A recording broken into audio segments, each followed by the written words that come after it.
का पहाड़ा नहीं आता आपको? कोई बात नहीं, 19 का पहाड़ा हम सिखाएंगे आपको, ठीक है? 19 का पहाड़ा हम आपको सिखा देंगे, ठीक है? चलिए, तो लव को 19 का पहाड़ा नहीं आता और आप लोगों में से बहुत लोगों का नहीं आता होगा 19 का पहाड़ा, है ना? नहीं आता ना? तो 19 का पहाड़ा याद तो नहीं करवाऊंगा मैं आपको, लेकिन मैं आपको एक ऐसा तरीका बता दूंगा जिससे आप 19 का पहाड़ा लिख लेंगे और जब कई बार लिखेंगे उसे तो वो याद भी हो जाएगा, ठीक है? तो 19 के पहाड़ा लिखने का बहुत सरल विधि बता देता हूँ आपको मैं, ठीक है? बहुत ही आसान तरीका, ठीक? चलिए, 19 का पहाड़ा, 19 की टेबल, ठीक है? तो शुरू करते हैं। हमें करना क्या है? केवल फाइनल जो पहाड़ा है वो लिखूंगा मैं, ठीक है? क्या करेंगे हम? पहले आप गिनतियां लिखिए। गिनतियां कैसे लिखेंगे हम? देखो कैसे लिखेंगे गिनतियां हम?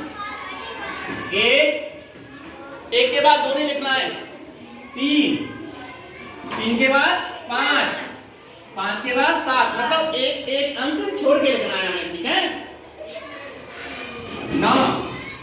9 के बाद क्या लिखेंगे बताओ, आप लोग बताओ?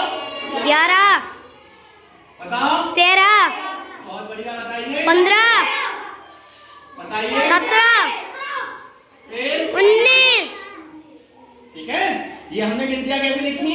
अल्टरनेट लिखी हमने, एक अंक छोड़ के लिखी है, ठीक है?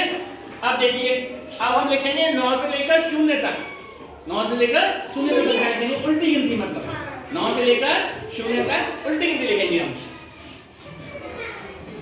9 के बाद क्या लिखेंगे? 8, 8 के बाद 7, 7 के बाद 6, 6 के बाद 5, 8 के बाद 5, 6 के बाद 5, 5, बहुत बढ़िया। 5 के बाद 4, 4 के बाद 3, 3 के बाद 2, 2 के बाद 1, 1 के बाद 0। ये जो है पता है क्या है? ये 19 का पहाड़ा है ना? 19 का पहाड़ा हो गया ये 19 का पहाड़ा तैयार हो गया। अब आपको 19 का पहाड़ा लिखने का तरीका मालूम है ना? और इसको आप कई बार रिपीट करोगे, कई बार इसकी प्रैक्टिस करोगे तो आपको याद भी हो जाएगा, ठीक है? गुड।